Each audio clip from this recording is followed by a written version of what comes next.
मुद्दई लाख बुरा चाहे तो क्या होता है, वही होता है जो मंजूरे खुदा होता है।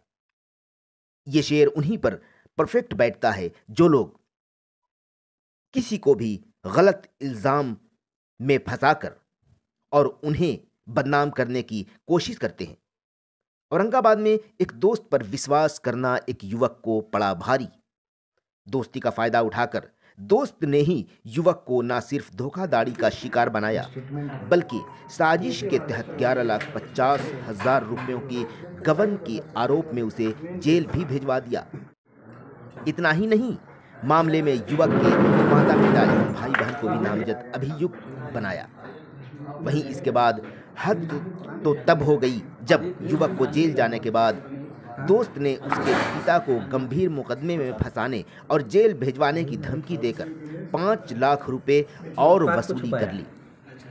इस घटना के संबंध में औरंगाबाद जिले के बालूगंज निवासी पवन गुप्ता ने अपने दोस्त देव थाना अंतर्गत एरकी गांव निवासी चंदन कुमार एवं उसके पिता अमरेंद्र कुमार तिवारी के खिलाफ गंभीर आरोप लगाया है। गौरतलब है कि पवन गुप्ता हाल ही में उक्त रुपयों की गबन के आरोप में जेल गए थे, जो फिलहाल जमानत पर बाहर हैं। इसी सिलसिले में आज उन्होंने एक निजी होटल में आयोजित प्रेस वार्ता के दौरान मीडिया को बताया कि जिन रुपयों की गबन का आरोप उन पर लगाया गया है, दरअसल वह रुपए उन्हीं के हैं जो उधार स्वरूप खाते के माध्यम से अपने दोस्त चंदन कुमार और उनके पिता अमरेंद्र कुमार तिवारी को उन्होंने दिया था। लेकिन समय के साथ साथ उन्होंने जब बकाया रुपए वापस मांगा तो पिता पुत्र ने साजिश के तहत उन रुपयों को देने के बजाय अपना बताकर उनके खिलाफ नगर थाना में अप्रैल माह 2022 में मुकदमा दर्ज करवाया, जबकि इस मुकदमे की सूचना पिछले 5 महीनों में नहीं दी गई। वहीं 23 सितंबर को उक्त रुपयों के गबन मामले में नगर थाना एवं देव थाना की संयुक्त कार्रवाई में उन्हें गिरफ्तार कर लिया गया, जिसमें उस वक्त बताया गया कि आप पर 11,50,000 रुपये गबन का आरोप है, जिसमें उनके माता पिता समेत भाई बहन को भी नामजद अभियुक्त बनाया गया है। उन्होंने बताया कि इतना ही नहीं, पिता पुत्र ने हद तो तब कर दिया जब मुझे जेल भिजवाने के बाद हमारे पिता एवं परिवार को अन्य गंभीर मुकदमे में फंसा देने की धमकी और डरा कर 5 लाख रुपए अवैध रूप से और वसूल कर लिए। उन्होंने कहा कि पिता पुत्र ने हमारे दोस्ती का नाजायज फायदा उठाया है। हमारे द्वारा अलग अलग लेन देन में दिए गए रुपयों को अपना बनाया है, अपना उन्होंने बताया है, जिसका हमारे पास पुख्ता सबूत है। जरूरी पड़ी तो साक्ष्य के तौर पर न्यायालय में प्रस्तुत करूंगा। वहीं उन्होंने मामले में पुलिस अधीक्षक सदर अनुमंडल, पुलिस पदाधिकारी एवं अन्य वरीय पदाधिकारियों से जांच की मांग की है। Bureau report 81 Bharat. मामला ये है कि मैं पवन कुमार गुप्ता हूँ और उज्ज्वल इंस्टीट्यूट ऑफ एजुकेशन टेक्नोलॉजी पे जो केस किया गया है अमरेंद्र कुमार तिवारी और चंदन कुमार और अजय कुमार और साकेत कुमार के द्वारा, यह बताते हुए कि यह कंपनी जो है इनके परिवार का है, जबकि हकीकत ये है कि यह कंपनी चंदन कुमार तिवारी का है जो अमरेंद्र कुमार तिवारी के बेटे हैं। जो इस बात को अभी तक उन लोगों ने प्रशासन और मीडिया के बीच छुपाया हुआ है। सवाल ये है कि जब अगर चंदन कुमार तिवारी जो इस कंपनी के 40% के डायरेक्टर हैं, वो आखिर इस बात को क्यों छुपाए। दूसरी चीज़ कि उनका 3 आरोप है हमारे परिवार के ऊपर। पहला है कि 14/9 से लेकर 15/9 तक उन लोगों ने उज्ज्वल इंस्टीट्यूट के खाते में यानी पवन कुमार और विनोद प्रसाद के खाते में 3,50,000 रुपये उन्होंने ट्रांसफ़र किए, जबकि उस कंपनी के डायरेक्टर चंदन कुमार खुद हैं और उस 14/9 के डेट में 14/9/2020 के डेट में उन्होंने चंदन कुमार ने अपने खाता में उज्ज्वल इंस्टीट्यूट के माध्यम से अपने खाता में पैसा को ट्रांसफ़र भी किया। जब अगर वो डायरेक्टर नहीं थे तो उस अकाउंट से पैसा अपने खाता में कैसे ट्रांसफ़र किया। मेरा सवाल ये है कि अगर चंदन कुमार उस कंपनी के डायरेक्टर थे और पैसा ट्रांसफ़र किए, तो फिर जब उनके घर में जब खुद का कोई कंपनी का बेटा डायरेक्टर हो तो क्या उसके घर पे दूसरे कोई जाकर पैसा उठा सकते हैं। सवाल ये है कि अभी जो दूसरा आरोप है कि इन लोगों ने मेरे पिताजी को और मुझे 8 लाख रुपए कैश दिए हैं, जबकि यह गलत है। क्यों? क्योंकि हम लोगों ने 3/12/2021 और 4/12/2021 को इनको कोर्ट के माध्यम से उज्ज्वल इंस्टीट्यूट ऑफ एजुकेशन टेक्नोलॉजी और चंदन कुमार को मैंने नोटिस भी किया हुआ था, जबकि उनका रिप्लाई 12/1/2022 को हमारे पास आता है, जबकि उस नोटिस में कहीं पर भी इन लोगों ने 11,50,000 रुपये का जिक्र तक नहीं किया। मैं पूछना चाहता हूं कि जब यह नोटिस आपके एग्रीमेंट के अनुसार 1 साल के बाद किया गया, तो फिर भी आपने क्यों नहीं किया उसमें जिक्र, अगर आपका पैसा था तो?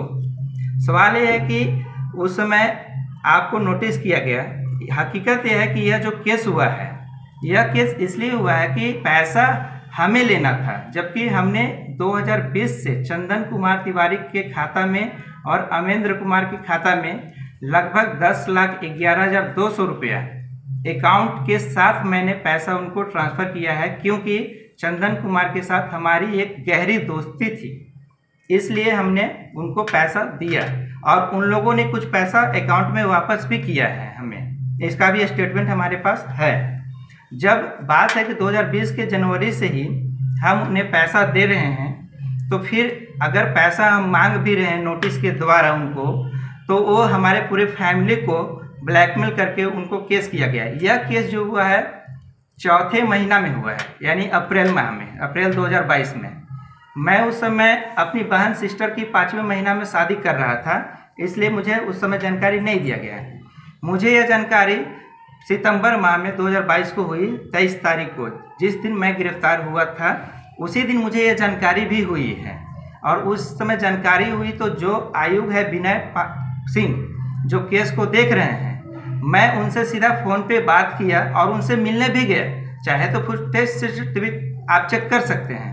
अगर मैं फरार होता तो मैं फिर विनय पासवान से मिलने क्यों जाता, और अगर मिलने गया तो फिर मुझे वहाँ पे अरेस्ट क्यों नहीं किया गया।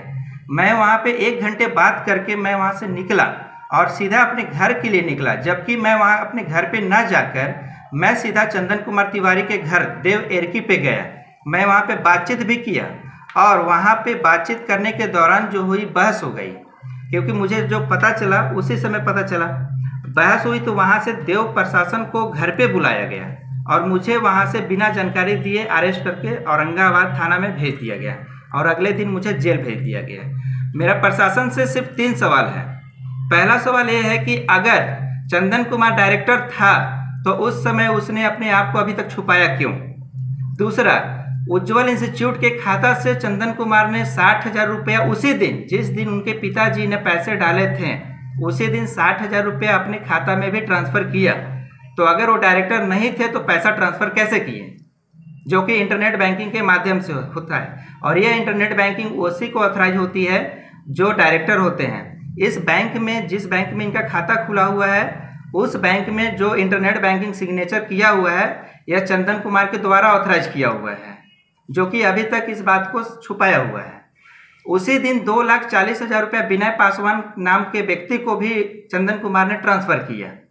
तो सवाल यह है कि जब इंटरनेट बैंकिंग डायरेक्टर यूज कर रहे हैं और उस समय डायरेक्टर भी चंदन कुमार हैं, तो फिर मेरे पूरे फैमिली को क्यों फंसाया गया? मैं ना तो इस कंपनी में डायरेक्टर हूँ और ना इस अकाउंट होल्डर हूँ। ना मेरी माँ डायरेक्टर है, ना मेरा भाई डायरेक्टर है और ना मेरी बहन डायरेक्टर है। हाँ, मेरे पिताजी को डायरेक्टर बनाया गया है ज़रूर, जिसमें शेयर परसेंट जो है वो 0% है, शेयर होल्डर।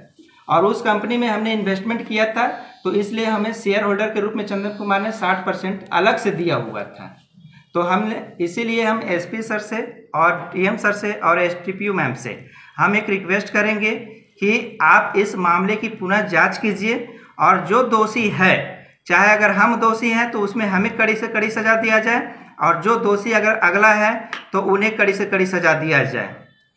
इस साजिश के पीछे क्या कारण हो सकता है? इस साजिश के पीछे यही कारण है कि हमने इनको जो पैसा दिया था दोस्ती के नाम पे, मैंने वही पैसा मांगने के लिए इनको माननीय कोर्ट के माध्यम से नोटिस करवाया, तो उन्हें वह तकलीफ हो गई कि आखिर आपने नोटिस क्यों किया, आप चाहते तो बात कर लेते हमसे।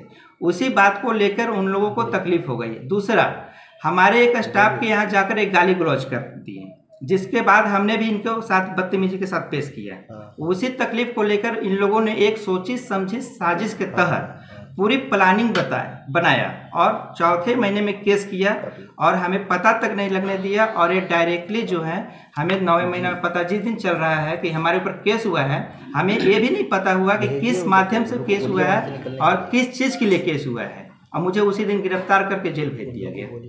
माँ, 2 बहनें, मेरा भाई और मेरे पिताजी और मैं खुद, मेरे टोटल 6 फैमिली पे जो है इन लोगों ने केस दर्ज किया हुआ है। जबकि 6 फैमिली में से मेरी माँ, मेरी बहनें, मैं खुद और मेरा भाई डायरेक्टर और ना तो अकाउंट होल्डर, इसमें किसी प्रकार का कोई हमारा रोल नहीं था। कितना तारीख FIR हुआ? यह FIR जो हुआ है वो अप्रैल माह में हुआ है, अप्रैल 2022। इसमें आपको क्या कहना है? और हमें ये कहना है, फैमिली को लेकर क्या कहना है? फैमिली को लेकर ये कहना है कि जो निर्दोष है उसका नाम जो है, हम प्रशासन से गुजारिश करेंगे कि इन लोगों का जो नाम है वो काट दिया जाए, क्योंकि जो निर्दोष हैं उनको बेगुनाह फंसाया ना जाए। और मुझे जिस तरह से बदनामी उठाना पड़ा है अभी पूरे फैमिली के साथ, मैं मांग करता हूं कि जो इसमें हम लोगों को फंसाने का कार्य किया गया है उन्हें कड़ी से कड़ी सज़ा मिले। पुलिस अधीक्षक प्रशासन की तरफ से क्या भरोसा मिला आपका? हमें यही मिला है भरोसा कि इस प्रक्रिया में जांच की जा रही है और जो इसमें दोषी होंगे उन्हें कड़ी से कड़ी सज़ा मिलेगी।